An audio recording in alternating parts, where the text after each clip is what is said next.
Welcome to the Gray Area. The Gray Area Media. We've obligated ourselves to be the voice for all communities, speaking on topics that include community, religion, education, politics, technology, sports, health, and wellness.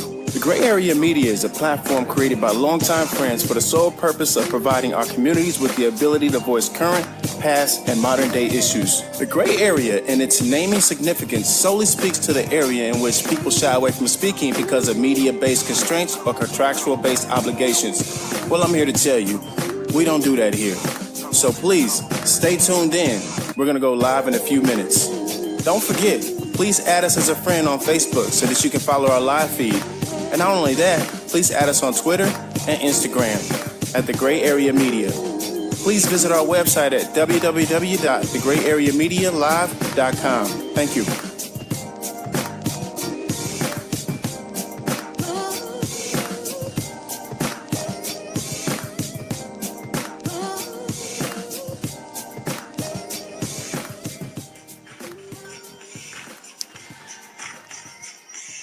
Whose phone is it?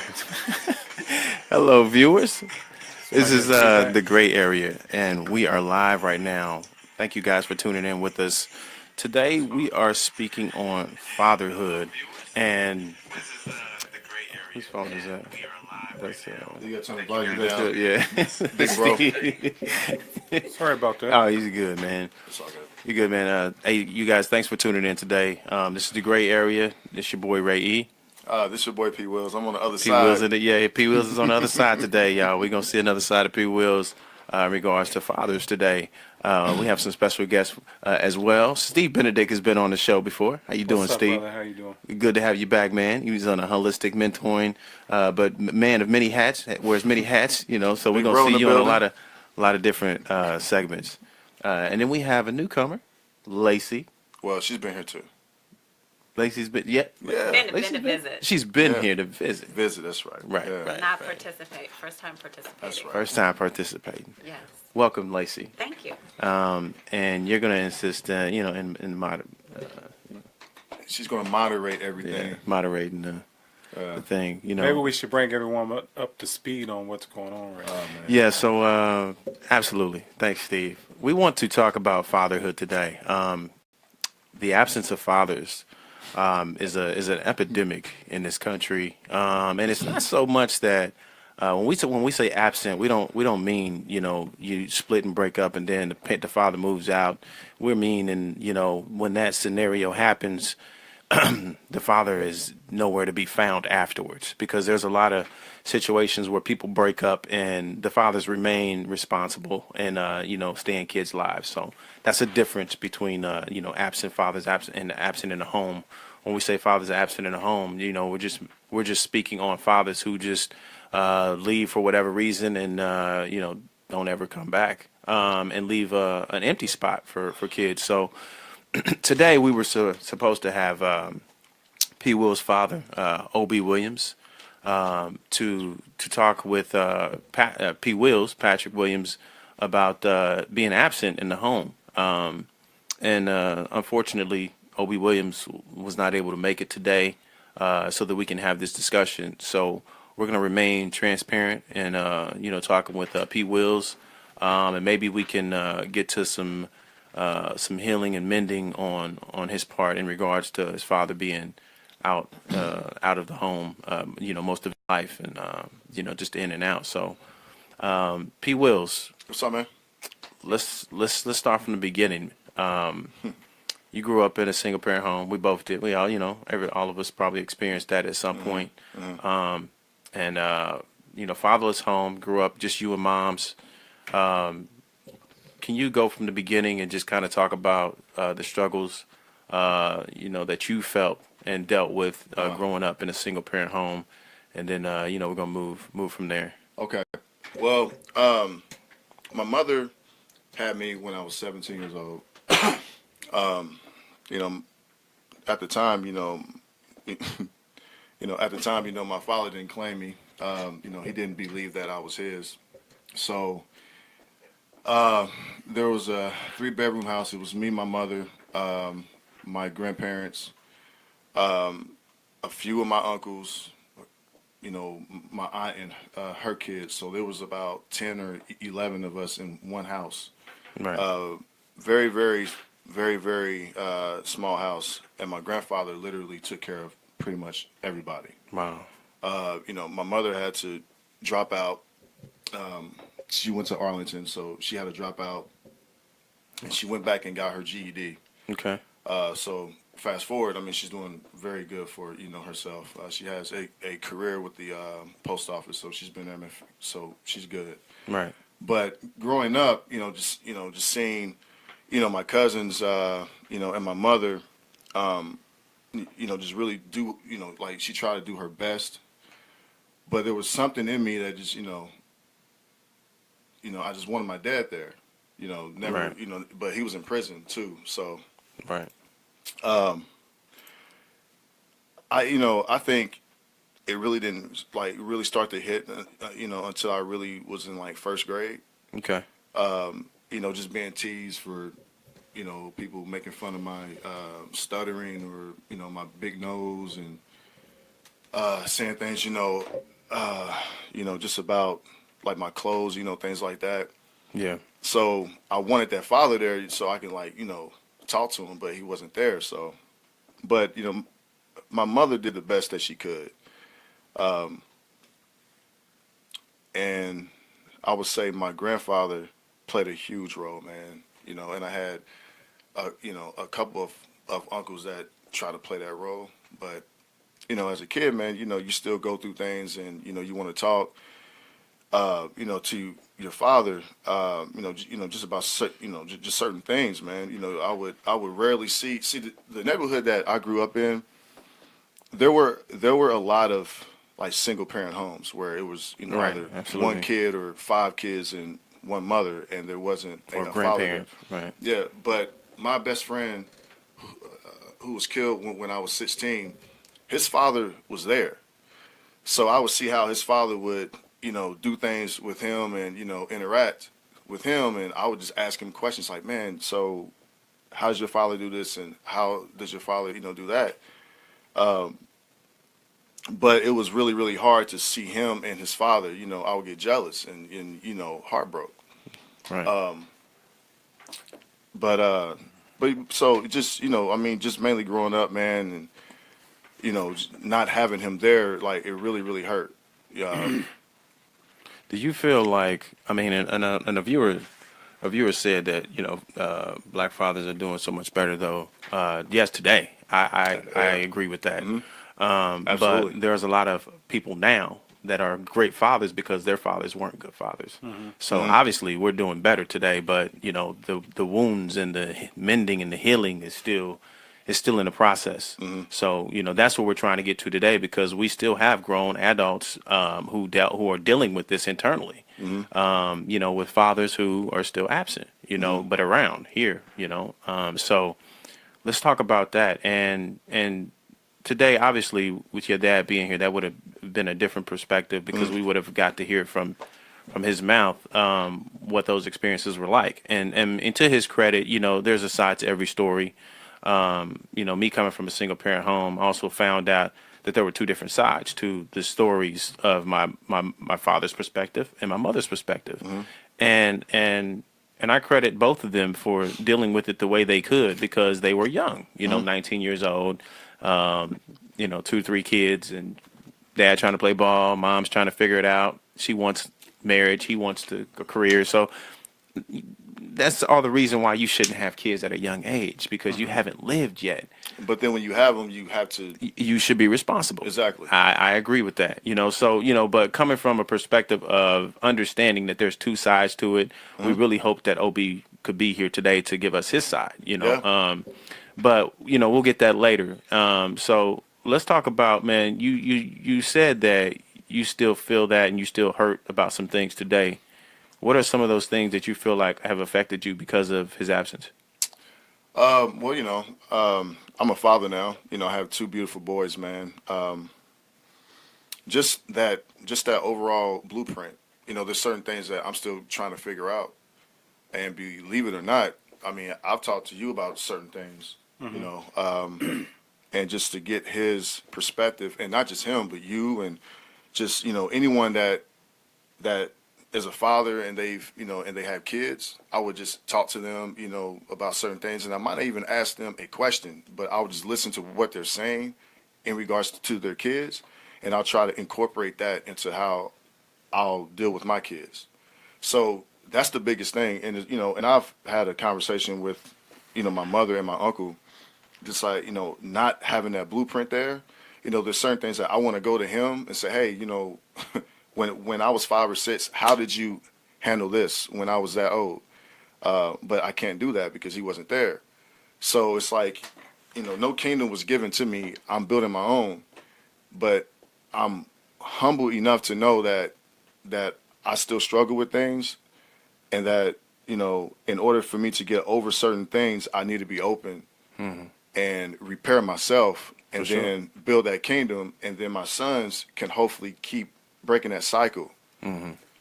So if they grow older and they have kids, they know that they can come to me, and everything that I've learned from others like Steve and you and whoever, Right. they could just, apply that to their kids, and then just, keep that cycle going.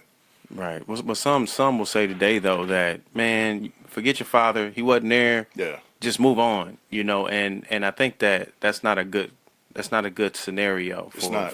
It's not. for someone. That's almost like you look, slavery was a long time ago. You should just get over it. It's that same sentiment. Makes sense. It's not something that you can just move past. So obviously being more transparent and open about it is the key. So we've all had experiences, right? With that situation. The percentage of kids coming up today, in fatherless homes has been ridiculous. But like a guy said, that fatherhood is better today, and that's just an awesome thing. But we're still dealing with a lot of adults. That's relative. Yeah, I mean, that's relative. Yeah, it's better than it was, right? Because people are waking up. So do you feel like, for someone to say you should get over it, your dad wasn't there, just be the best father you can be, how do you take that? I know there's good criticism in that, but because it's true, just, forget him. You're gonna do what you do. But how do you deal and cope with that, knowing that there's still some things inside that hurt? Pre-show, me and Lacey kind of, touched on that. Right. And, it's more of, putting that wall up.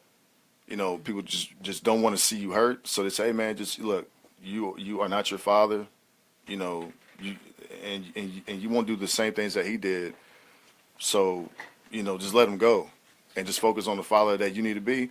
I mean, I've heard that, and I've tried to put that wall up and say, okay, you know what, you're right. But like she said pre-show, I'm not actually guarding myself. Right.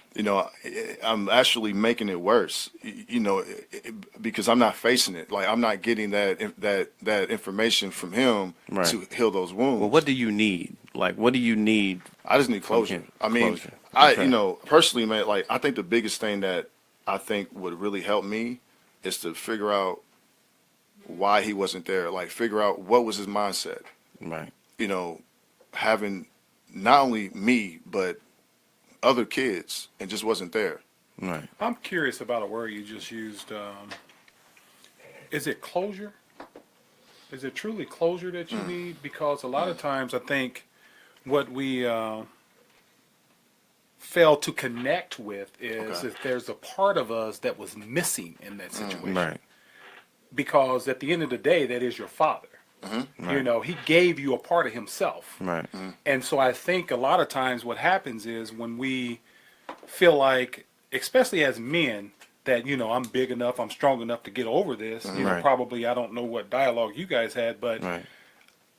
based on conversations that we have, is that it's never okay for us to just dismiss how we are actually feeling, because that emotion is real. Right. Right. Regardless of what you want to dismiss it and put it down, close it out, and like I said, that word is difficult for me to accept, because there's something in you that wants to connect, and you want to be connected, because there is a connection there. Right. Whether we want to believe it or not, there's this biological, chemical. You picked up traits from him that you didn't learn from him, but now as an adult, wow, I got some of his behavior, Yeah. And so what is that? And so those are the answers you I got really you. want. You want to Yeah. know what that means That makes and sense. how does that make me work better within myself, especially maybe just from the perspective of how do I stay away from those bad things or those things in you that I don't like? Right. You know, it's kind of like with the zodiac. You know, people say, you know, a Sagittarian has certain personality characteristic traits. Right. Well, how do you grow from those? How do you learn from those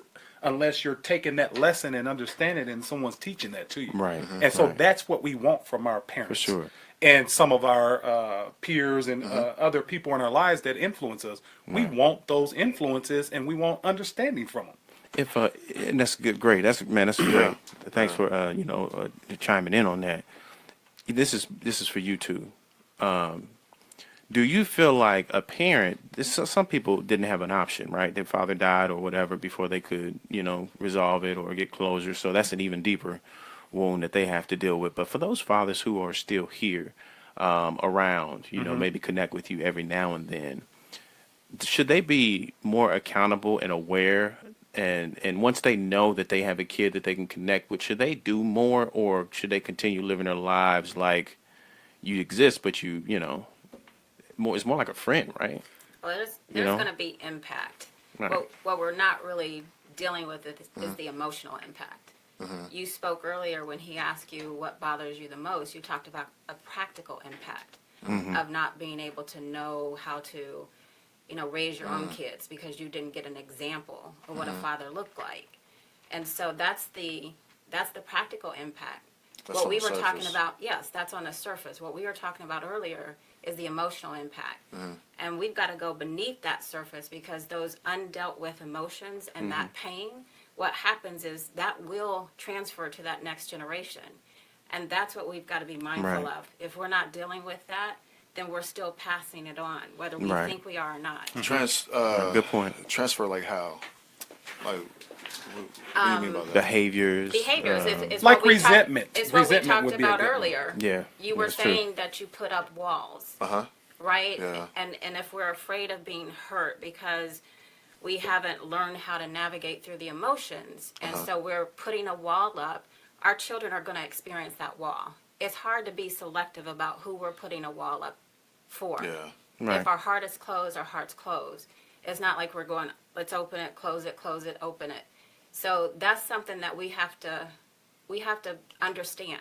Okay. And we can be unconscious about these things, and then the impact happens to our children, Right. and then we wonder why our children have certain behaviors. And doing the work that I do, that's when people can come in and say, fix my child, something's wrong with them. Right. Well, the child is watching you, and they're learning how to be a man or a woman based on how they're viewing you.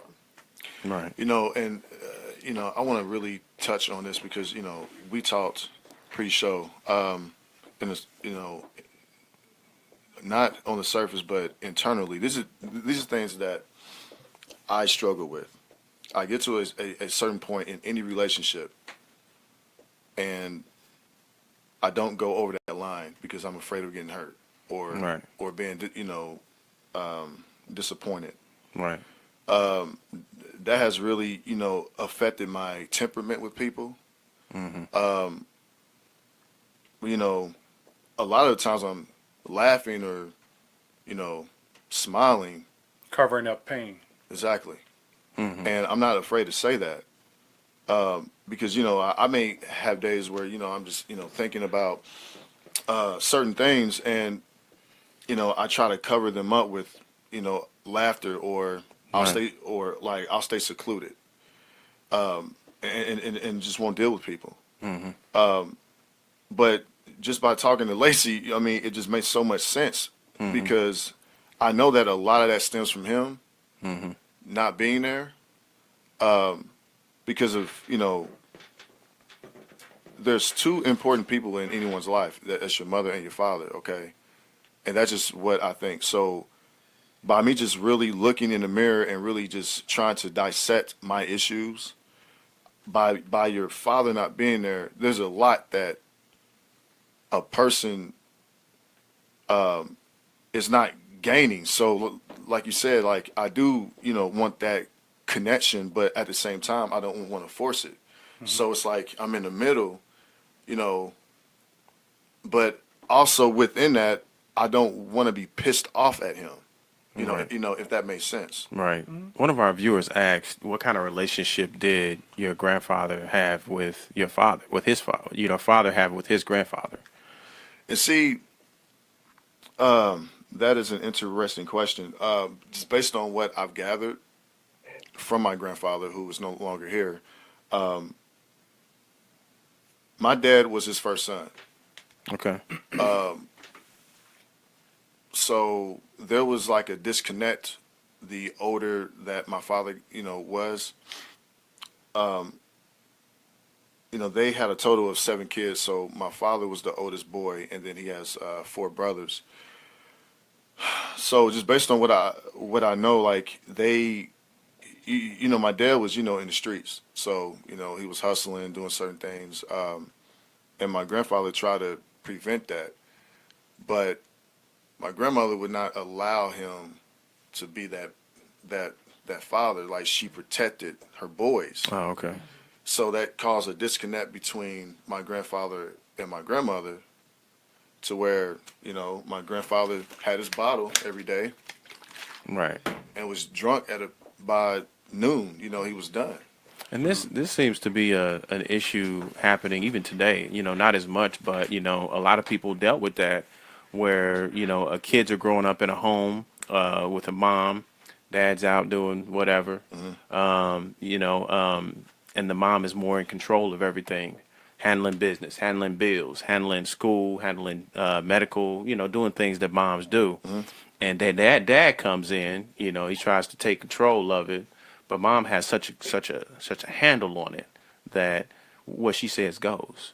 And then the father ends up, in this situation, just saying, forget it. I just drink to get rid of my woes. They don't listen to me anyway. Is this and this is maybe a question for you too. Is this a problem where kids are sometimes growing up in a home where there's too much control, whether it be on the father's side or the mother's side, so the kids aren't really gaining what they need, so they end up finding that in gangs and people in the street? And what do you think that stems from in an unbalanced home, and how do we get back to having a balanced home? I think the Bible says it the best, where the roles should be what they are, respectfully. Some people will use those words in a way to say that, well, women should bow down to men, and that's not what it says.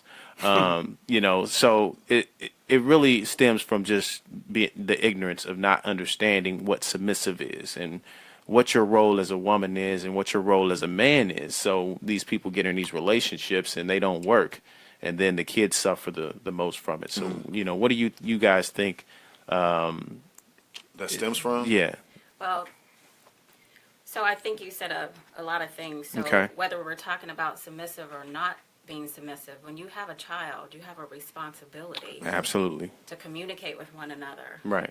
and understand yourselves so that you can raise that child in a Absolutely. healthy manner. And so that's incumbent upon the two people. I Right. think another thing that you're pointing to is that there's more than one way to be absent. Right. That's Right. emotional. You can have both parents and still have that absence. And you can still have that absence, I even had from that both, situation. even Right. from both of them. If the parents are not making themselves available, if they're not choosing to work together on behalf of that child, Right. then you're going to have this kind of situation, and there's going to be fallout.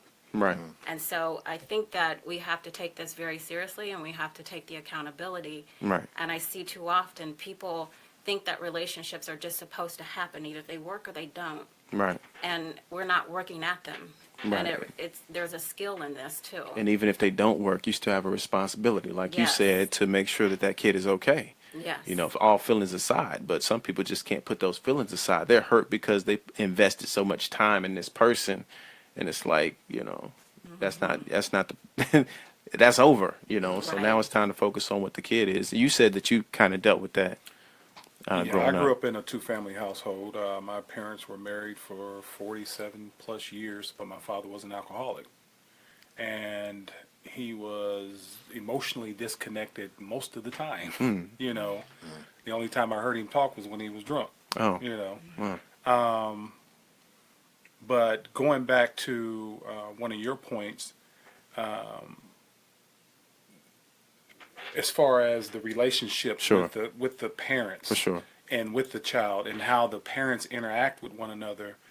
I come from an understanding now that everything's about balance, Right. you know, and unfortunately, the balances start within the emotion. You Right. know, just like, you know, some of the stuff that I read on myself. I personally go through so much still, having two, you know, a mother and father in the household, but I still go through so much emotionally because I never felt a lot of love. Right. Although it was standing there right in front of me. Right. You know, I didn't know Right. how to interact with it. They didn't know how to interact with me because it was generational. You Right. know, Right. you know, that's how their parents interacted with them. And Right. so my understanding of what I needed as far as, you know, this emotional connection to my father, Right. I never got fulfilled from my perspective. Right. But maybe he thought he was giving that to me. Right. But, and that's part of what all of this is about. We're not having dialogue. Right. You know, Absolutely. Like this. we're Talk not, about it. even within the household, you Right. know, it's difficult for a child to articulate to his parents, hey, I need something from you. I don't know what that is. Right. And the parent being there for that individual and taking that individual and saying to them, instead of just being dismissive like I got sometimes, Right. oh, you've been a punk or you've been this, you know. Right. Because we talked about that yesterday. It's like, you know, I grew up in Brightwood. I had to keep this hard exterior all the time. Right. I'm a loving person. Right. I wasn't interested in fighting and, Right. and Right. doing all of that stuff. You know, Right. I had a brother murdered back in 1978, you know. Right.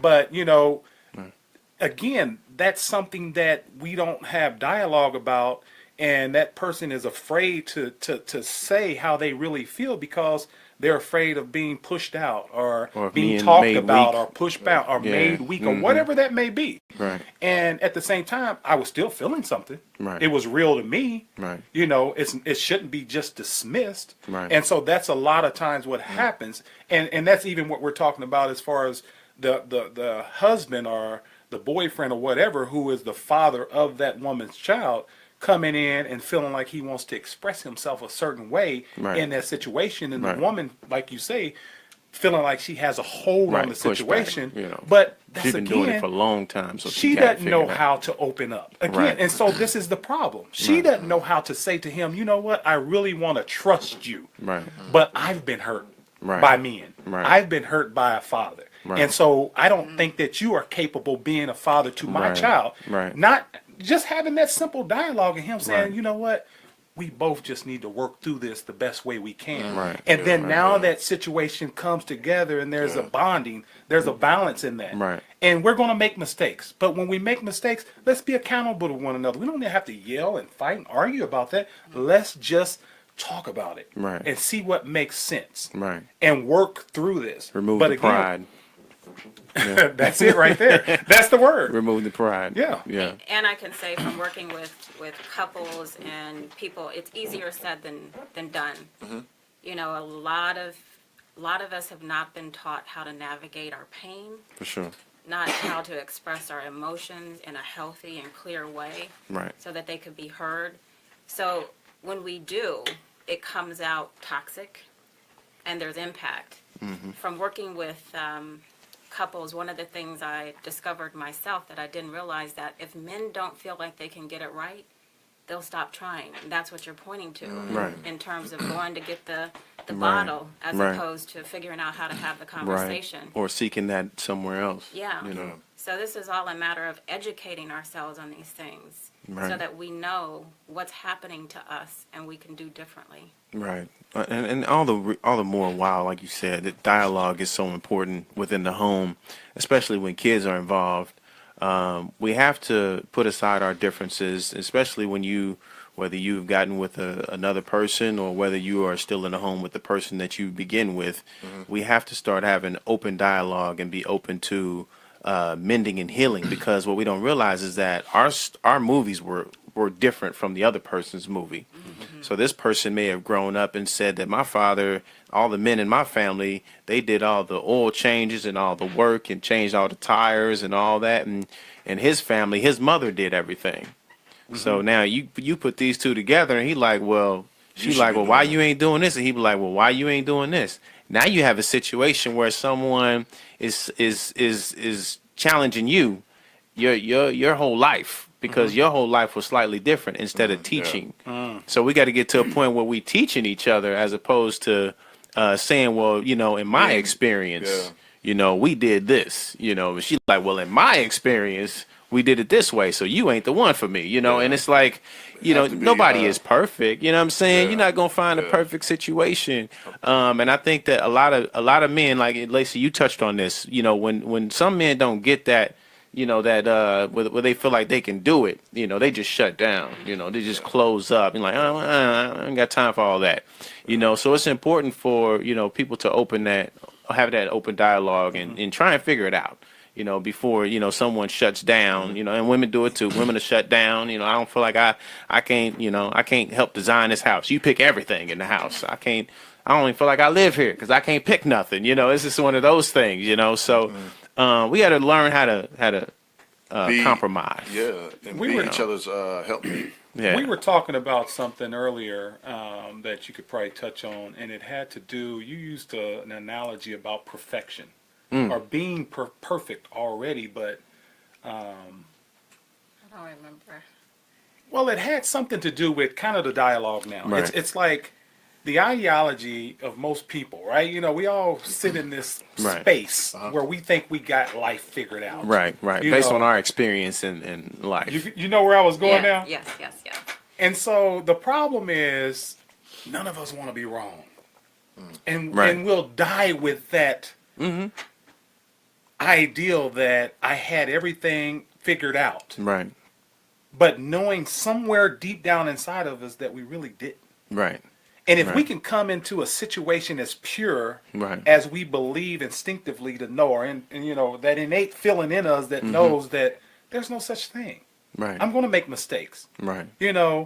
And I'm going to wake up in the morning, and not know which direction to walk in. And that's okay. And for us to admit that and be in a situation, all relationships. Right. I mean, we do it. We can get outside of the scope of just husband, wife, father, child, and say, the way you go to work, the attitude you have with your boss or your peers, people that you were your coworkers. Right. It's like you have to understand and be more accepting to the fact that maybe there's something that's off here that I need to take time to look at. And if I'm wrong, I'm okay with that because now I'm being taught a lesson that's valuable. Right. Afraid of not being perfect.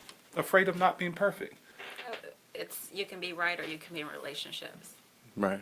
Well, that's always, good. Those don't always go together. Right. So You can be right or you can be in Relationship. relationships. I like that. So sometimes you have to sacrifice being right. Right. Yeah. And explain it. Break that down. A lot of people want to know, especially that's me. I want to know what that entails. Well, I think what Steve was pointing to was that a lot of these situations, we attract people sometimes that trigger us. And they activate something within us. Instead of looking outside of us, we should be looking within and recognizing there's something to learn from that experience. Right. And most of us don't have a learning mindset. We have a right mindset, a self-righteous. So we're proving to be right. We're positional as opposed to being open to seeing what this opportunity is creating for the two people. Because maybe you have one person who's over here in an extreme and another person who's over here in the extreme, and that particular situation is designed to bring them closer together. And so that we don't see those things as opportunities, we see them as this is an issue, a problem, something's wrong with you. Because in order for us to get along, you need to see things my way. And so we get addicted to being right. And in fact, if you want to get into the brain science, our brains reward us for being right. So there is a chemical release when we are right of dopamine. And yet there is a better chemical called oxytocin, which gets created and produced when we connect with one another. And that's what we're not doing. We're not connecting. We're not listening. We're not seeing the other person and the value in the connection and what we can offer one another. And this is where we go south. Those same things can be released when you mend it with someone. Absolutely. Well, the important thing of that also, if I can tag on to it just a little bit, is when you get into that mindset of it's almost like a prayer, right? You know, Right. we all pray to be better. You Right. know, God, you know, heal me, do this for me, so on and so forth. Right. When those moments show up, it's really showing up so that you can be better. Right. But again, we're so dismissive of wanting to correct these situations, but we Right. don't realize, well, that's the thing that's holding you back from your success. Right. And so if you took the opportunity to dig into that emotion and understand it and not be so dismissive of it, then now your perfection, whatever perfection that you believe you should have, Right. is going to show up Right. as a result of you working on that emotion. Wow. And that just ties into like some of the relations and it, cause to me that helps me understand maybe that was the relationship between my mother and father. So so these things that we're talking about is a direct correlation into like maybe that relationship went wrong because they didn't understand how to have a relationship, didn't know how to talk to each other, didn't know how to work with one another after the fact. Yes. And so I hope that people are really listening and taking this in because we're not going south. We're just trying to get into the root of how this may have came to this point. Yeah. Where you lived in a single parent home. I did as well. And you grow up realizing that hey, all these people have their fathers. Where's mine? And then you grow up and say, you know what? I'm going to be the best dad I can be. And then it sticks with you because when you grow up, you say, well, why wasn't my dad that way for me? Why didn't he love me like I love my kids? And that's why it stays around. You say, oh, I didn't grow up out of this, and then you get your kids, you be like, well, dang, I love my kids. I can't live a day without knowing that they not in my life. But watch this. Right. So even asking yourself that question, right? Right. Why didn't he love me like this, right? Right. That showed up because it's showing you that there's something in you that's stuck. Right. Emotionally. Right. Right. And so there's something that you should be working on. Right. Because until you do that, there's no growth beyond that point where you actually got Right. stuck. Right. And that's what that stuff shows up for. Right. And so when I we agree. learn to take the time to work through those things with people like Lacey that do Yeah. life coaching, Yeah. it's like you really have an opportunity to dive deep inside situations that you were afraid to touch before Right. because you felt alone in that space, Yeah. you felt alone in that ideal, or maybe you just truly didn't understand it Right. to have any kind of perspective on it at all. Right. But that's what's keeping you from your greatness. Right. Is Right. all of those little stuck things and those emotions and those fears and those Right. anxieties that you have about relationships and about life, those things are keeping you in bondage. Right. Right. I call Absolutely. it arrested development. Right. You literally are Right. not growing. Right. Right. So we talk about literacy in terms of reading with kids. And yet, how many of us can say that we've experienced what emotional literacy is? And the truth is, if we don't have any emotional literacy, we cannot have any relational intimacy. Wow. And men have been conditioned not to connect to their emotions. Right. Right. And then you get women trying to get them to be emotional. Come feel with me. And Right. women have a privilege because we've been accepted in our emotions. It's okay to see a woman emoting. Right. And for a man, what's the appropriate emotion? Right. Anger. Right. Men can be accepted in their anger. And yet, where do we accept men in their sadness and their grief? Absolutely. And all of these things that men need to experience. So we've cut men off from these critical emotions, and then we wonder why they want to go get a Are bottle. they emotionless? Yeah, why they're afraid to show up to have a conversation. Right. So I think we really have to, That's figure deep. out how to is. empathize with the male experience in this process and understand how that creates a gap when we're trying to get along, and then what that effect is on raising our kids. Absolutely. Oh, well stated. Wow. This is big. I mean, and P. Wills, I hope that, how you feeling about this conversation? Because a lot of this, man, is waking me up too, in dealing with some of the things that I've dealt with personally, and we've talked about a lot about these different things and, Over the years, yeah. how we've dealt with them and pride ourselves in trying to be the best fathers we can be. But, deep down, you still feel that, man, why not? What happened? Yeah, I mean, I want to, touch on what Lacey said. I mean, Sure. we have made it a point for men not to express their, emotions, Yeah. which is why I'm here now. You know, I mean, you know, I need to really stop doing that. Yeah. You know, and what you said, you know, about if you don't, and I'll paraphrase, but if you don't attack those things that you're trying to hide, I mean, you won't grow. I mean, that is perfectly true. Like right now, like, you know, I'm afraid of certain things like marriage, and you know, I'll get to a certain point, I'll just shell up, and then I'll start thinking about all the disappointments, you know, that I've had, and you know, I just been telling myself like I need to really stop trying to hide that stuff, you know, and you know, I'm 35 years old now, so I need to really make myself better if I want to be a better father for my kids, you know, a better, you know, person for her. Right. But if not, man, you know, I'll keep getting older and just rot, And you know, in a way. right. How do we get there? So we touched on, you know, you touched on a lot of if you don't deal with those things, how do you deal with those things? You know, like, you know, what happens? What's the process?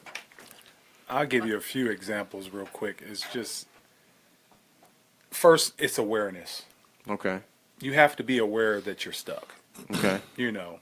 And I think even for people who can't readily put their finger on the dot of awareness of where they are in their, within themselves, you know, as Okay. far as being stuck, I think you can look at yourself as it relates to how do you respond to people when they speak to you a certain way? Do you Okay. just instantly get angry, or do Right. you try to reason, or do you try to understand? Right. Are you an alcoholic? Are you a dope head? Right. Do you are you excessive in everything you do? You know, those are signs for me that Right. tells me that, you know, you got some issues Right. that you're not working through, because that's just not a natural occurring Right. emotion to just want to be an ass, Okay. so Yeah. to speak. Right. You know, and so for me personally, I've worked tons and tons of hours through meditation, Okay. through yoga. Okay. And I try to describe it to people a lot. Pat and I talk about it a lot because I try to share that with men. Women understand that, again, because they're attached to that emotion. They're Right. attached to understanding what that means, Right. even from an energetic, because a lot of times when we're speaking energy, right? Right, right. You know, there's frequencies and vibrations into everything that we do, and, you know, Absolutely. the passions that come along with it, and attachments. And so for me, it's really connecting to when we just had a conversation. I was telling her I was meditating the other day, and I felt like I couldn't breathe.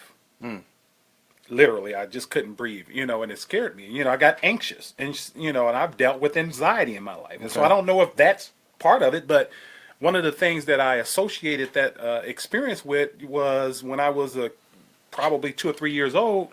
I was over at Douglas Park, and I jumped in the 3 foot, you know, because all my adults, my mother and everyone was in there, and I almost drowned, you know.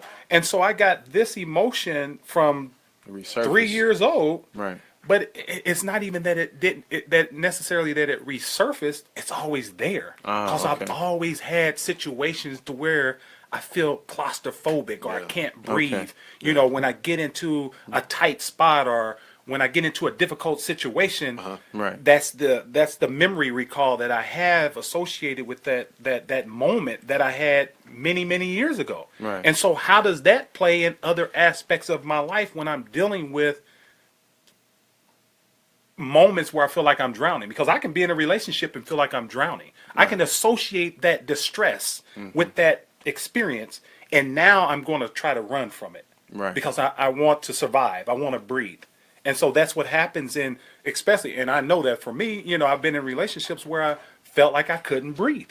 Right. And now that's because I didn't know how to deal with, you know, whatever the situation was at the time, Right. to a point to where we could just have open dialogue, and it could be sure. calm, you know, Right. and we could sit on the side of the pool. We don't have to be in the water, you know what I Right, mean, so to right, speak, you know, right. I don't know, you know, so, but like I said, so when I work through things, you know, through meditation and through yoga and things like that, I'm literally connecting. Okay. Again, because this is all about connection. You're connecting to your emotions. You're connecting to that divine. You're connecting to that space that that has absences inside of you. And so when you connect to those, more than likely what shows up is all of that drama, all of those fears, all of those disappointments. And as you work through those, you really discover that you looked at that from a child's perspective. You didn't have full, complete understanding of what that was and how it was. And as an adult, because I think that's the biblical aspect of when it says, when I was a child, I spake as a child. When I became a man, I put down those childish ways. I think that's mentality. I think it moves you into a space to where now you could take a situation and say, you know what, I forgive my dad. Yeah.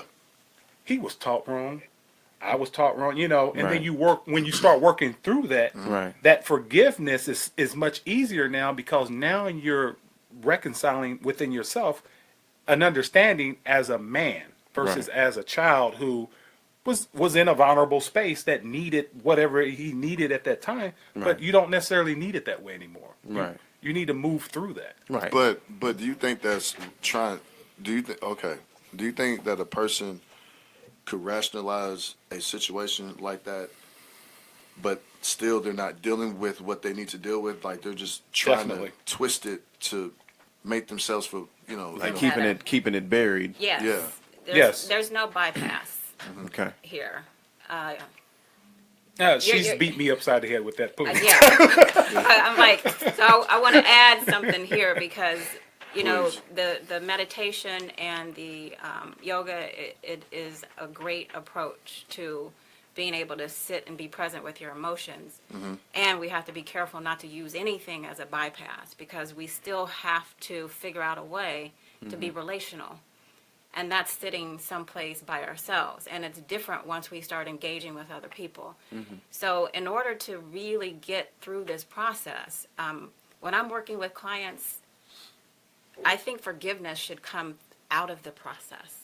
If we try to force ourselves to forgive too quickly, it doesn't come naturally through understanding who we are. Once we start to understand our own pain, then we can start to really understand another person's pain.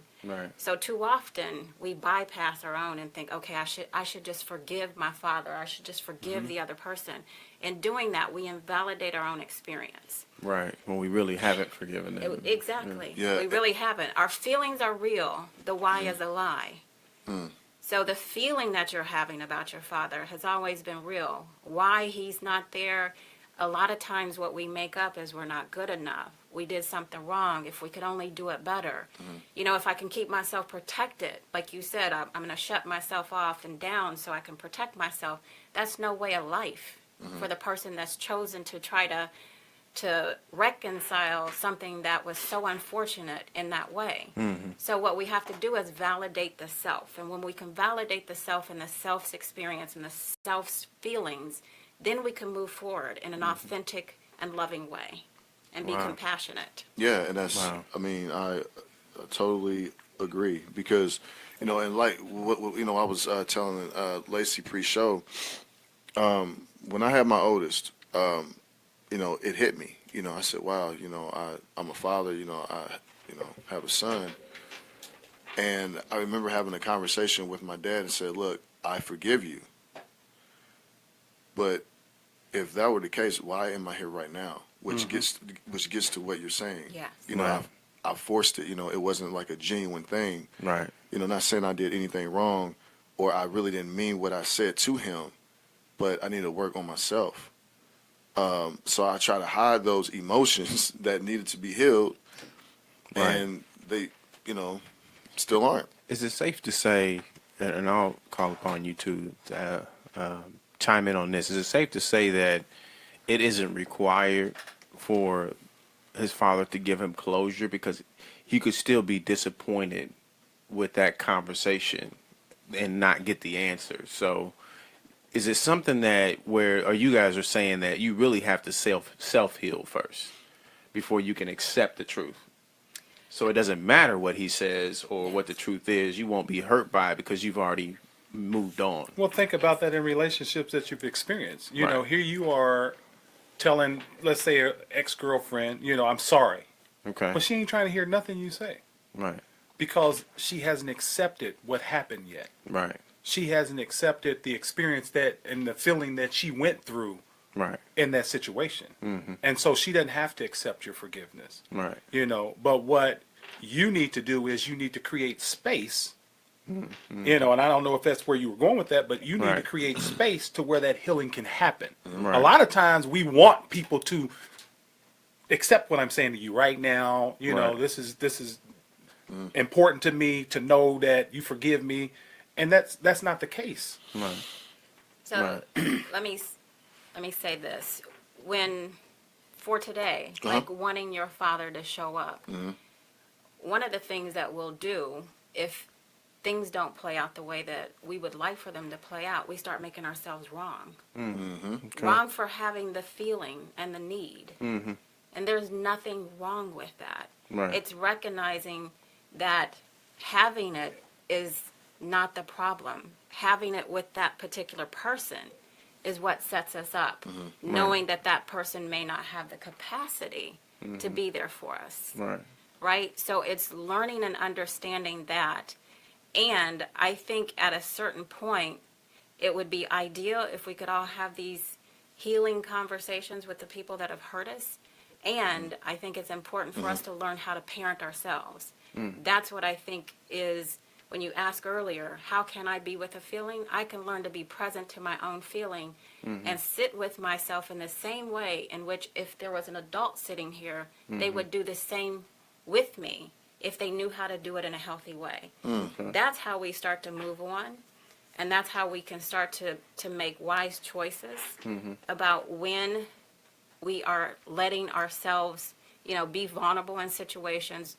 And then you will know for sure exactly what's going on for your father, because you'll be able to feel your feelings, so you'll know that something's going on for him too. Wow. That's amazing. Do you see thanks for that, Lacey. That's brilliant and genius to think about.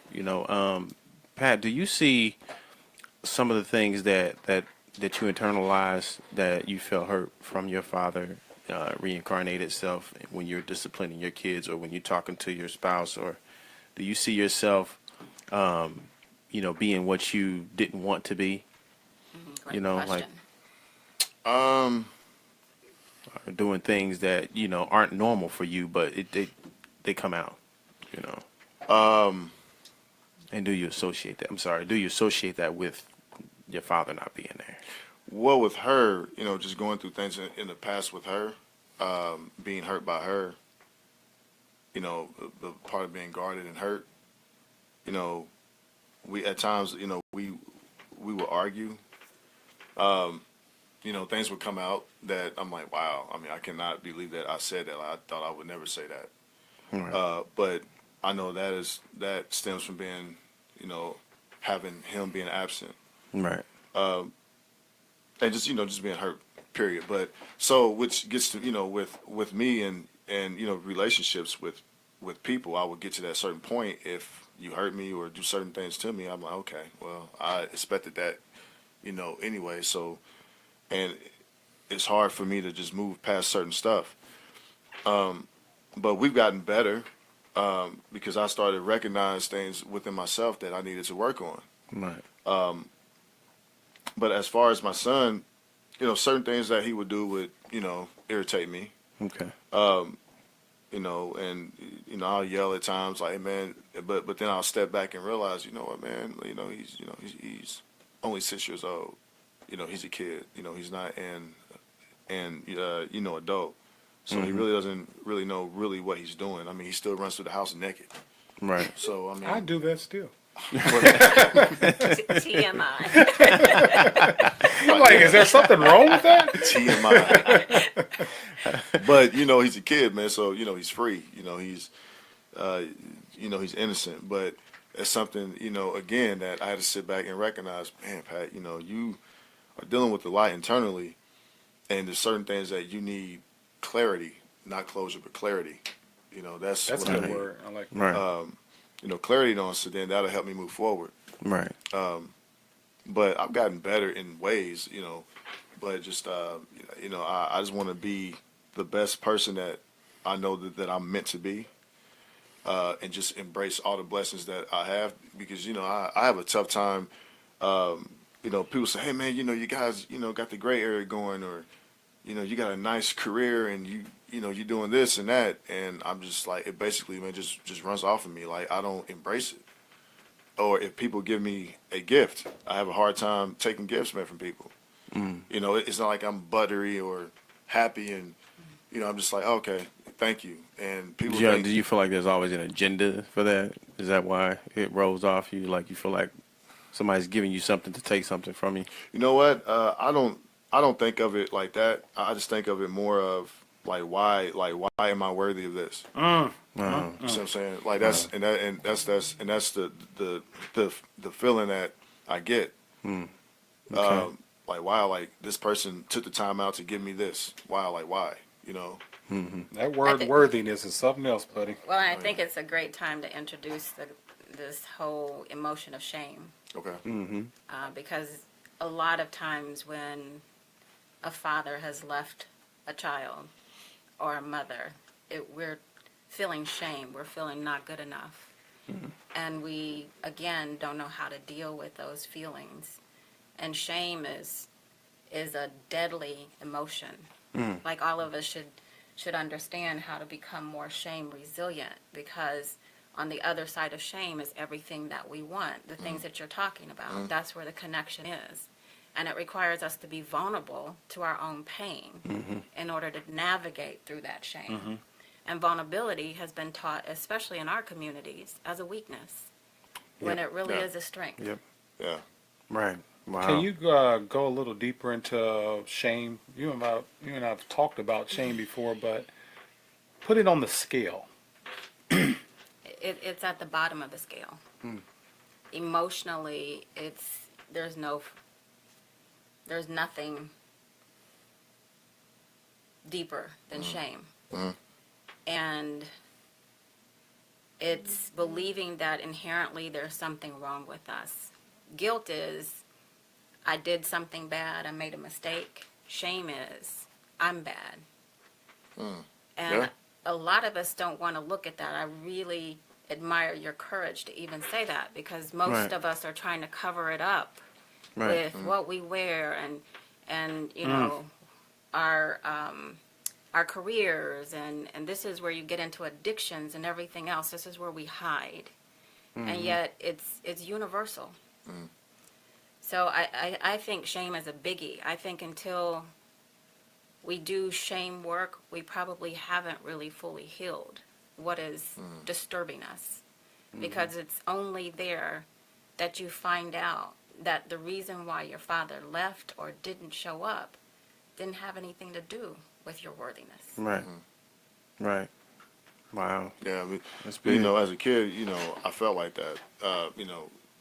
That disconnect, just, the fact that, just hearing the fact that, he didn't claim me, and then seeing him, I remember this one time when he came home from prison, and I remember staying over at my grandmother's house, and I couldn't sleep because I couldn't wait to see him. I was about 8 years old, and so I finally, got some sleep, whatever. And I remember how he came in the house, and I jumped up, off the couch, "Daddy, Daddy, Daddy," ran to him, and he just ignored me.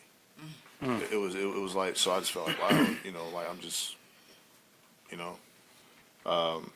so I just think from that point, and maybe a little bit before, but I just know directly at that point is when I said, man, he doesn't want me. Like, he never did.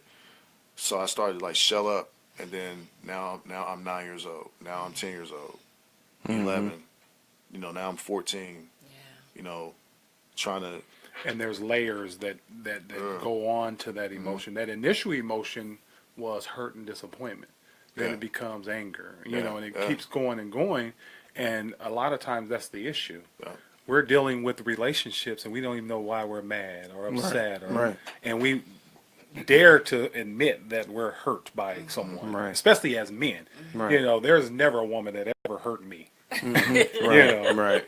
I'm too strong for that. Right, But if right. I'm being honest, I've been hurt by women before, Right, yeah, and I've been right. disappointed by women before. But I responded with anger. I responded with pushing them away, Right. and moving on to the next woman or whatever, Yeah. So, Right. but again, that was because I didn't admit to myself that there was something going on emotionally in me that I needed to face and deal with, and it had nothing to do with that woman. Right. It Right. was typically, for me, through my meditations, I'm starting to discover a lot of my issues was with my mother and father, Right. and Right. not really understanding how they showed love, provided me with love, Right. and as an adult, I can look back now and I can say, well, they loved the hell out of me. Right. But for me, I needed something different. Right. Right. Because we're all individuals, we're all different, Right, and there's a book called Five Love Languages, I think it is. And so Right. you have all of these different connections that different people require in relationships, and unfortunately, there's not a classroom set up for that. And you used this word earlier, blueprint. There's no blueprint to this stuff. Right. And I don't know if it should be, Right. because Right.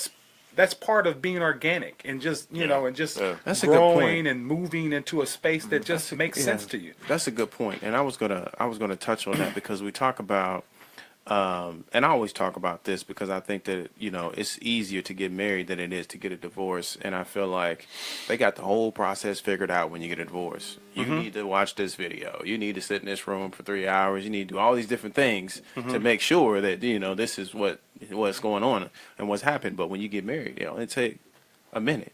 You Yeah. go, Yeah. you can go get a pastor, and y'all make it happen, and honeymoon, and Yeah. it's so easy. But there's no blueprint, no book, no anything to understanding what that is supposed to be. So you naturally you fail, because you didn't understand what it was or what it took. But you was married to the idea, and I think that's where a lot of people It's go typical. wrong.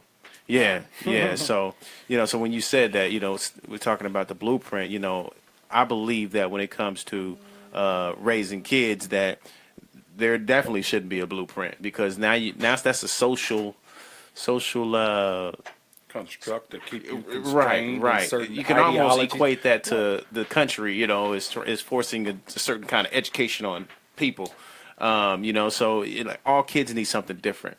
It's up to all parents to identify with what makes that kid move, what makes him happy, what gets him going, what kind of love does he need, and it's both parents' responsibility. You guys talked on that earlier about both parents trying to figure that out, and make it work for the kid, because ultimately the kid is missing something, and they're going to eventually. They may not know at a young age, but eventually they're going to say, "Where's my mom?" or "Where's my dad?" or "Why doesn't my mom do what those moms do?" or "Why doesn't my dad do what those dads do?" Yeah. So how do we navigate? It can't be a blueprint. What do you do for and let's speak to the single parent homes today, because a lot of people that are probably chiming in are saying, well, what can I do to get this dad back in my kid's life, or what can I say to my kid to reassure him that his dad isn't there, but I got him, and some that's not enough for some kids. You can talk all day long, but they're still going to be seeing their other friends with their fathers, and they're going to be seeing all these different things, seeing TV shows where fathers are loving. I mean, it's just so many things that they have to deal with. What do we say to those parents who are dealing with raising kids in a single parent home to grow them up? And they may be outstanding individuals, but like Pat P. Wills is still internally dealing with some of those things, and ultimately that affects his ability to move forward in some situations. So, what do we say to those parents who are trying to figure out how to handle being a single parent because one parent is not working with them? What do they do? I think we just said it. There's no magic answer, and get committed. Get committed is the first step. I wasn't raised by my mother and father, and I just took a picture with both of them probably about a month ago, and that was the first time they came together on my behalf. Wow. We can't let this kind of thing happen. Yeah. We've got to understand that if we want our kids to grow up and be healthy, contributing adults in society, that if we create them, then we've got to take accountability. Right. And so I would say do whatever that is. And first of all, we have to do our own personal work. We can't expect that if we've been raised by an imperfect parent, that didn't somehow affect us. And that if we don't understand how that affected us, that we're not going to pass that on. So do your personal work. Understand your emotional baggage. Get responsible. Right. And openly speak with your kids. Kids are brilliant. Oh, yeah, All yeah. of us knew when we were being mistreated. Right. Right. We all know, we all have a story about how we wanted our parents to show up for us. And so if you really want to know what your kids need, talk to them. Ask them. There it is. Ask them what they need. They'll tell you. Yeah. And you just have to listen with your heart and not with your pain and not with your head. Right. Right. You definitely Wow. have to move into a space where they understand that you're being genuine when you ask also. You know? Right. I've done that with my daughter.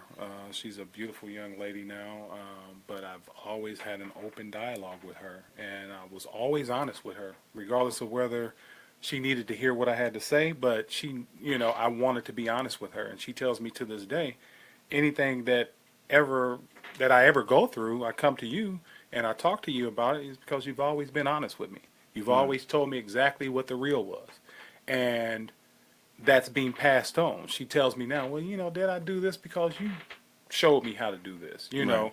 Right. And these are good lessons for her, because I'm always giving her, life lessons as it relates to just being a kind individual. Right. Somebody who is open, someone who can take constructive criticism, Right.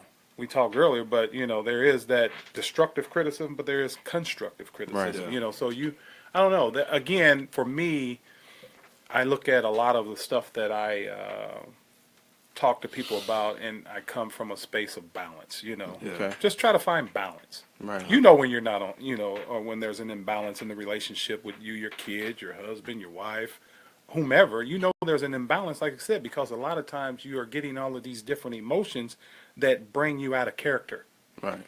that push you to the edge, and Right. so there's something going on there that you need to work on. Right. Whatever that may be, like you said, you got to do the work.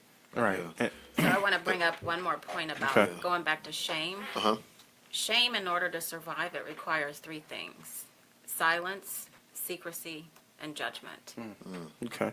And I see often parents shaming their kids without understanding. We're talking about absenteeism and kids, and some people don't even know who their father or their mother. Well, they know their mother, but they don't know who their father is. Right. And this is an issue. Right. And that's this secrecy, not talking, having the conversations. If we want to deal with shame, we talk about it. That's one way to ensure that it won't survive. Right. And a lot of times kids are not even allowed to talk about where they came from. We were talking about that Right. today, what kind of pride Yep. it gave you to find out where you came from. Right. Absolutely. And I know that there are certain situations happening in families where the mother doesn't know and doesn't even want to have the conversation with the child. Right. Right. That's devastating. Yeah. Absolutely. Is there anything in particular that you want to ask me? Well, I thought it would be interesting if you were open just to talk about your feelings about your father not being here, and then go through the process so people can see what happens, if you were interested in doing that. Well, yeah. Hurt that he's not here. More of just him saying something that he's going to do, and then he doesn't do it. It just makes me it puts me back in that that space when I was a kid, where I'll be there. We're going to go to the park or go here or go there, and he never shows up. Yeah. Or he never showed up. or the times where he would say the exact same things. Say, I'm right down the street, or I'll be there, and then you see your mother sneaking to call him like, hey, where are you at? But she doesn't know that you are calling him, or that I see her calling him, and then she just hangs up the phone and she's mad, and then you have to ask her like, where's he at? And then she has to make up something. So Secrecy. yeah. So Yeah. but again, talked to him yesterday, and for him not to be here now after he said, yeah, let's talk about it, let's put everything on the table, let's move forward, let's make our relationship better, and hopefully the relationship of his other kids better too. Let's do it. And then I try calling him all day, texting him, no response. So I'm hurt. It bothers me. It puts me back, in that space like, okay, am I worthy? He's not here. And that's what I was going to say. So what do you start telling yourself once you start having that feeling? I just tell I'm sorry. No, I was going to say that's good. No, I mean, I just tell myself, well, I just bottle up. I was like, well, do I talk to him, after this? Something that he would say. I just put people in a certain space, but that's not healthy. I mean, that's not helping me. Yeah, that's what I was going to say. So we have two different things. One, the first thing, I'll say first thing, so we're not all over the place, but the first thing is what do you do when someone is trying to build that relationship with a person who ultimately is not there yet? How do you handle that as an individual? Do you keep trying in hopes that one day they come around, or do you just say, you know what, I'm going to live my life and I'm not going to worry about it? How does someone handle that? See, this is where we're still getting into emotional Sure. Intelligence. Sure. Right? Because one of the things that happens is if you haven't had anybody teach you this, you don't know how to self-soothe. Right. Yeah. Right? So Patrick was just hurt. Often we're in situations and relationships all the time where people hurt us. Okay. And we think that we've got to do something about it when what may need to happen is we just need to self-soothe. Okay. And then there's a thing called resiliency, right? So how do we bounce back from that? And then, is it worth it in this situation to go have a conversation? Right? And do I want to, is this something that's been a pattern? How long has it been a pattern? It's different for each individual to determine whether they want to move forward with trying to have a relationship. Right. And it's not something that I think somebody can make that call for you. Mm-hmm. With you, if this is meaningful to you, then I would say, continue. Okay. Continue to find ways. And only you can decide that. I don't think it's anything, there should be no black and white answer to this. Right.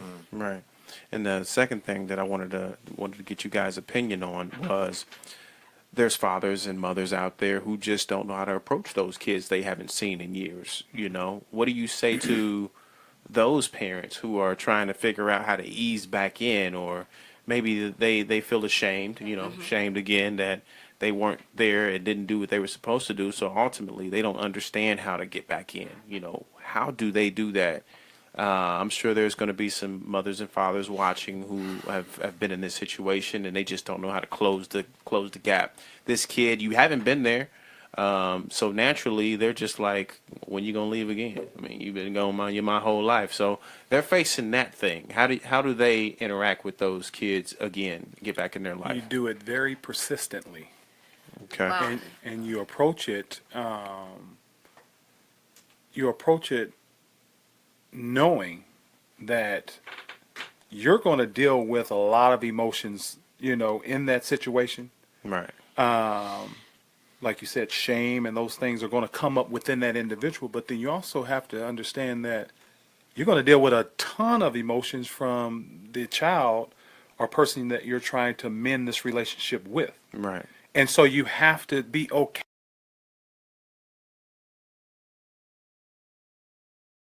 Mm-hmm. You have to be okay with being vulnerable in that situation, Right. and allowing whatever to come out of it to come out, because that's where your growth is. And so I just say real quick, just encourage that person to say, this is about your growth. Right. There's no ideal of what that looks like Right. or how that's going to feel to you.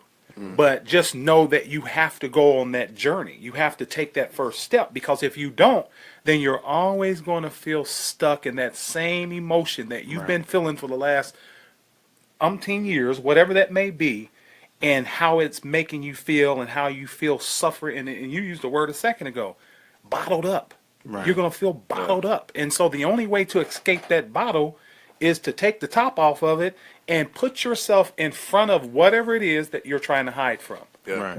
Right. And truly, when you do that, it's so simple and it's a beautiful thing, because we work on stuff all the time. When you do that, you just feel all of this stuff melt away, and all of these huge monsters that you thought that were standing in front of you that were a challenge, they actually are these little bitty tiny things that are irrelevant. Because at the end of the day, when you mend that relationship with that individual, a lot of times all they want is a hug. They don't even need you to give them a lot of excuses. Right. They just want you to just embrace them and just cry with them. Right. And that'll mend the situation a lot of times right there on the spot. Right. Absolutely.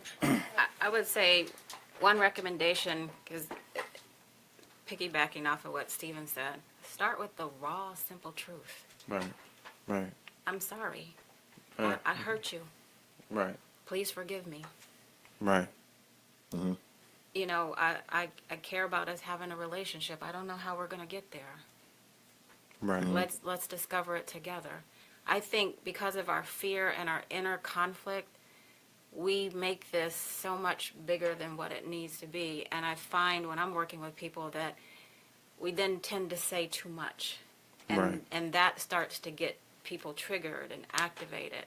If you're a parent and you want to approach your children, simple and what's real.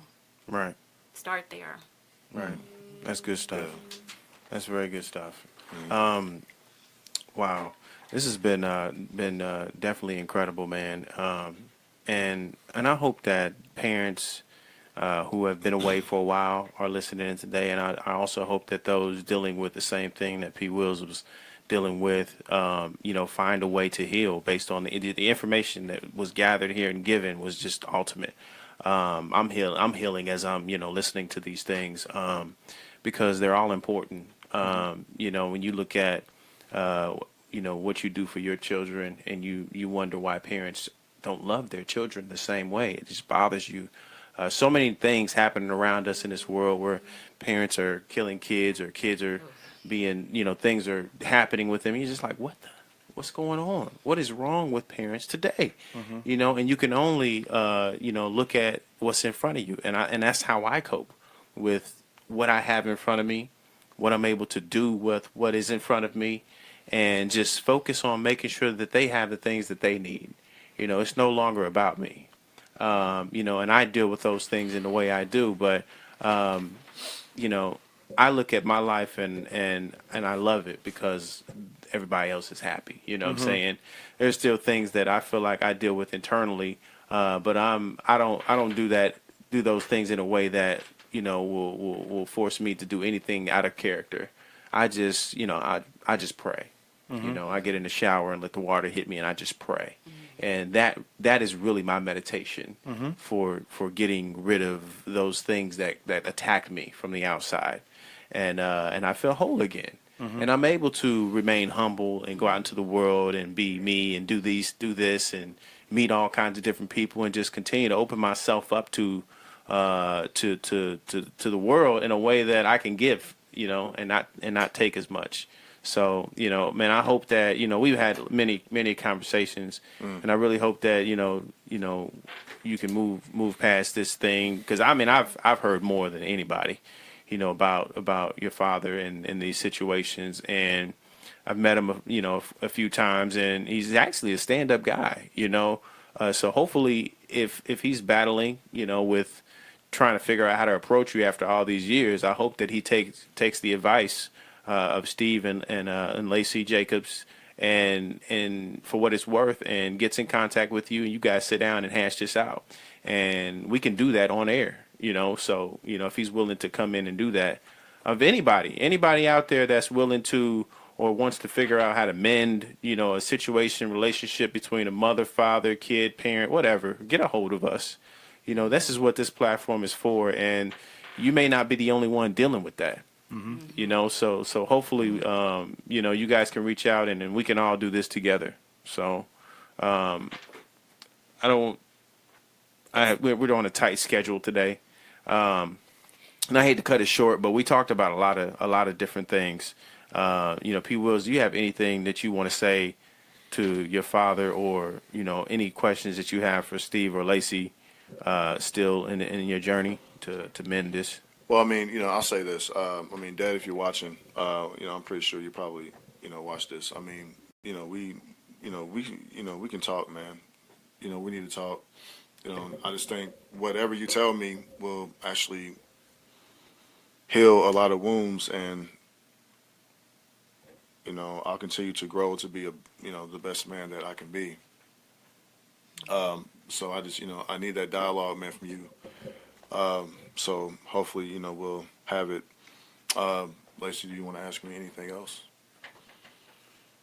I'm curious as to how you want to move forward for yourself. That's that's a good question. Yeah, that's a very good question. I just want to be more patient with, my kids, just me. Not get so down on myself, and just be more appreciative, man, of the things that I've accomplished without him being there.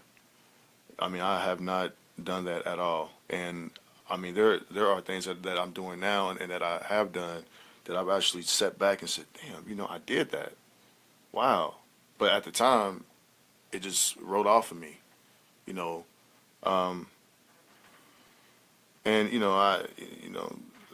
I know that a lot of things, I took out on the basketball court. That basketball was or is my my best friend. When I was playing, and I would just practice, but I would know how hard I was on like shooting or something. If I miss a shot, I'll get so mad, like it had to be perfect. Mm-hmm. And I just relate that to how people have treated me and how I treat people. If someone gives me something, I'm like, man, I'm not worthy, of that. But I'm giving, like I'll give to people. Like I'd rather see people happy rather than me, because I'm always like, why should I be happy? Right. But just moving forward, I mean, it's kind of, that's really what I need for myself, is to have that conversation with him, and then just really just try to work that through, so I can apply that to my life. Every relationship that I have, because I feel like there's something missing with everyone that I deal with because of those wounds. And in order for me to heal, like, even though I've known Ray for about 23 years, in order for me to heal, if I, hopefully by having a dialogue with my dad, there are doors that are opened up to be like, wow, I could just be more open and, Connected. Yeah, thank you. Yeah, because I'm just part of me is guarded. I have another close friend that he jokes, but I know he's jokingly serious when he says that, man, like, you're paranoid about certain things because you think it doesn't matter what good goes on, you always think something bad is going to happen, so you never have that door all the way open. It's like one door open and one door closed. So you expect bad things to happen, even though things are going good. It's always something like, hold on, this is too good. So part of that is it's called foreboding joy. Joy is one of the most difficult emotions for us to experience. And so anytime things are going well, you'll notice that you might have a thought like, oh my God, what if this happens?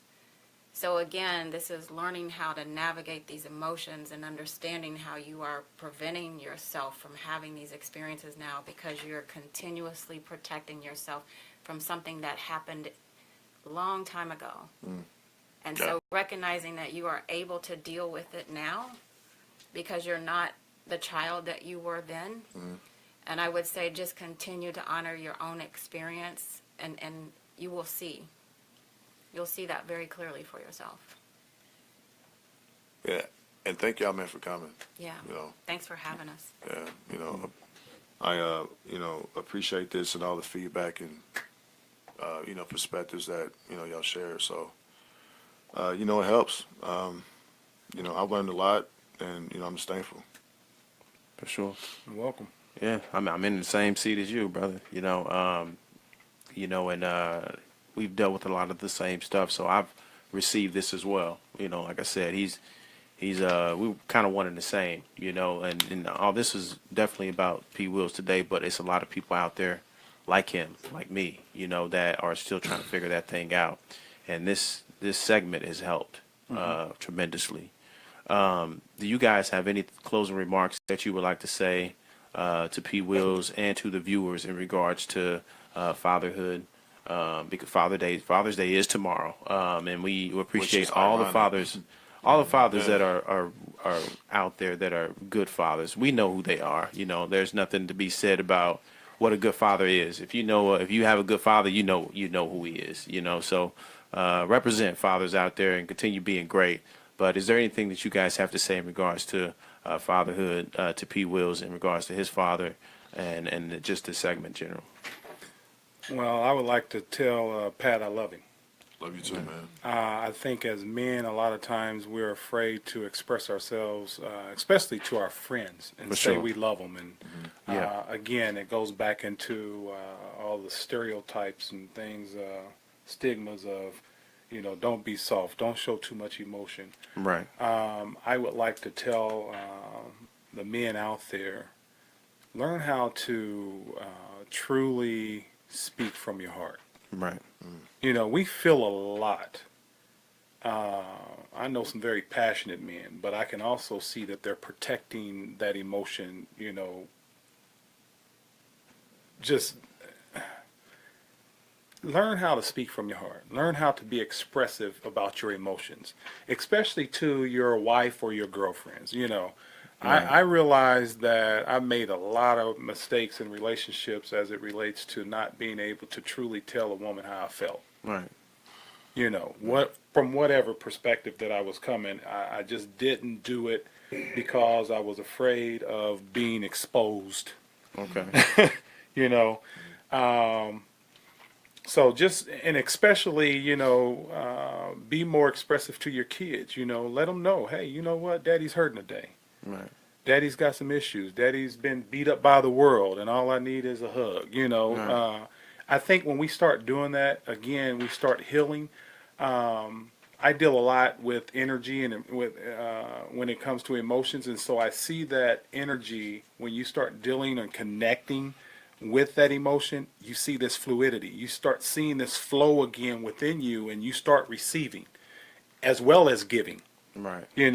Again, when you get stuck, and I use that analogy a lot, but when you get stuck, you literally are stuck. There's nothing flowing, going out or coming in because you are bottled up. And when you have that scenario or that situation, you can look at all your relationships around you and you can see that there's no movement.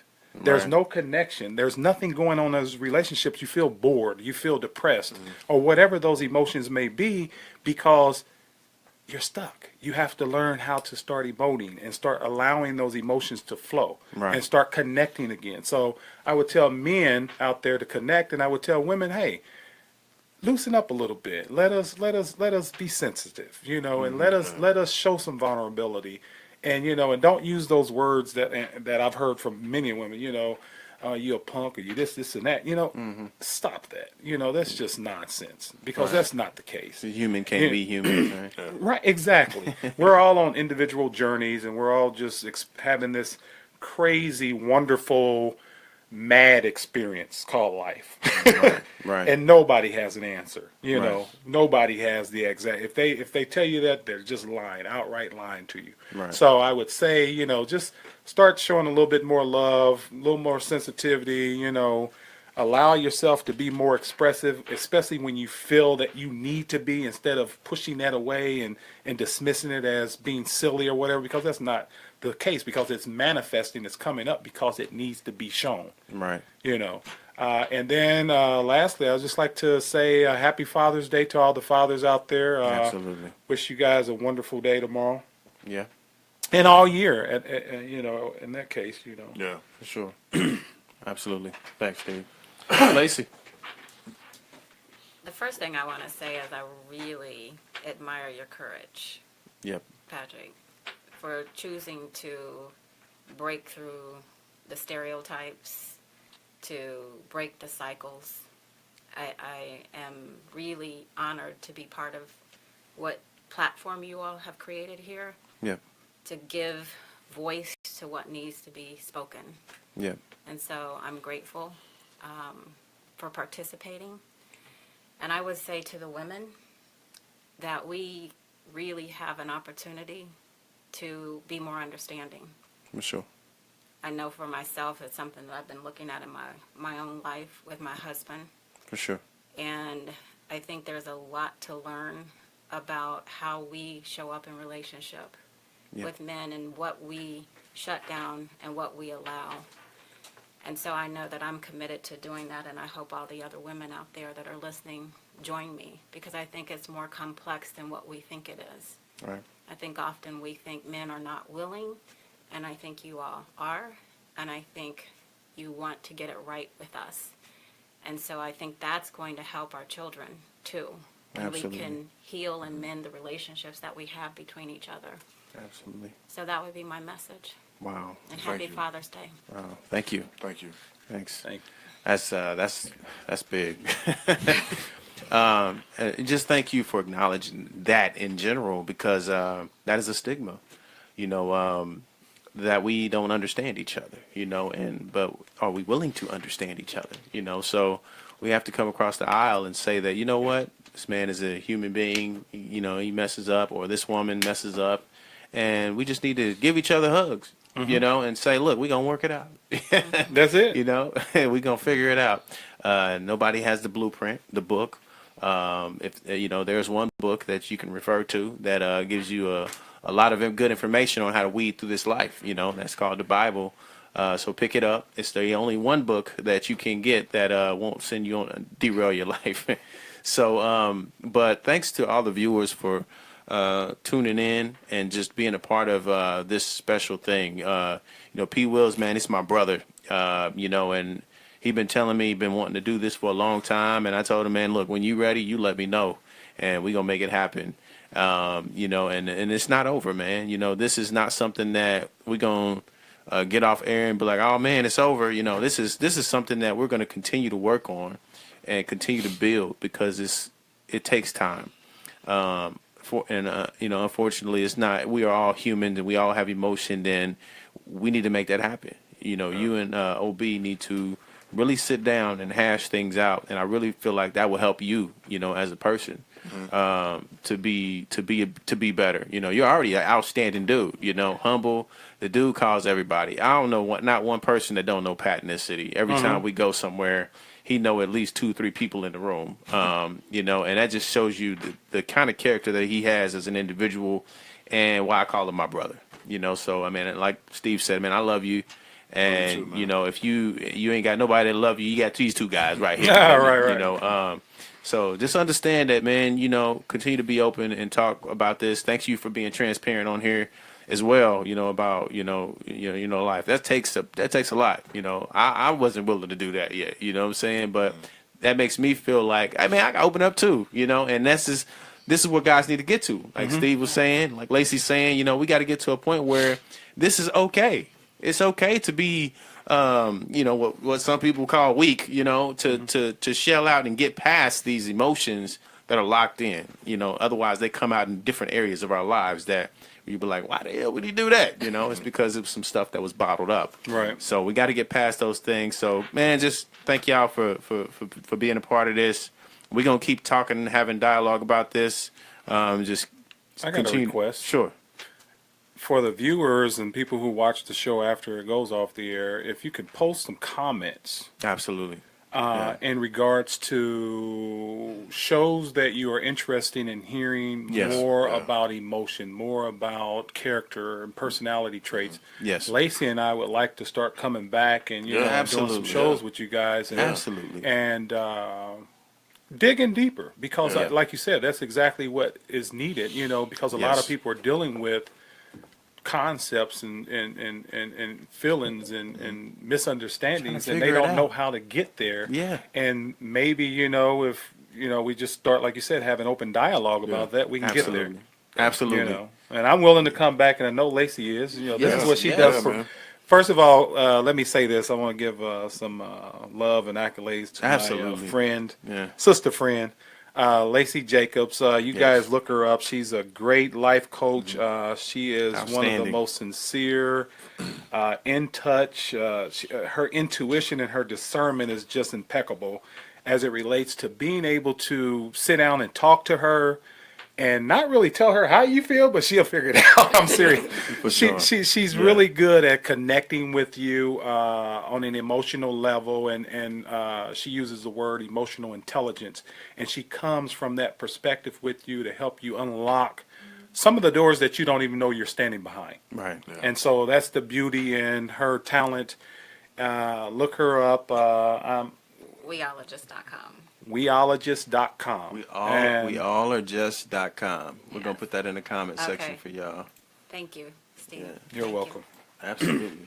I second that. Lacey is phenomenal. I mean, she's been dropping nuggets this whole segment. Absolutely, And yeah. Steve Thank too, you. man. Yeah.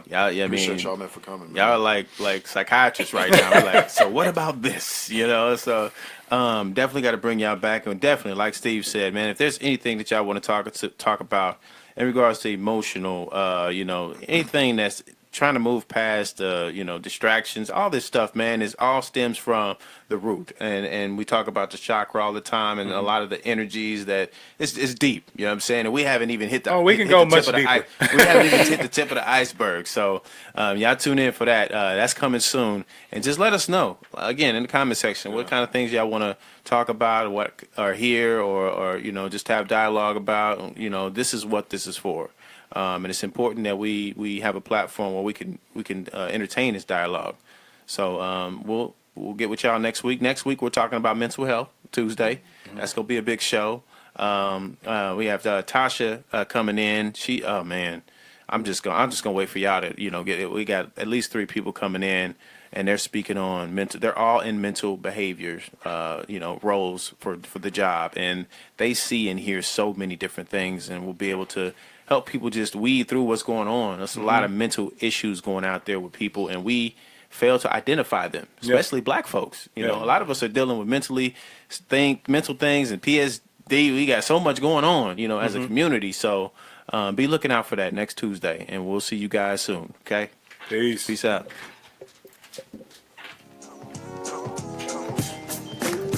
Welcome to the Gray Area. The Gray Area Media. We've obligated ourselves to be the voice for all communities, speaking on topics that include community, religion, education, politics, technology, sports, health, and wellness. The Gray Area Media is a platform created by longtime friends for the sole purpose of providing our communities with the ability to voice current, past, and modern-day issues. The Gray Area, in its naming significance, solely speaks to the area in which people shy away from speaking because of media-based constraints or contractual-based obligations. Well, I'm here to tell you, we don't do that here. So please, stay tuned in. We're going to go live in a few minutes.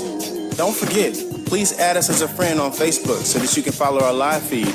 And not only that, please add us on Twitter and Instagram at The Gray Area Media. Please visit our website at www.thegrayareamedialive.com. Thank you.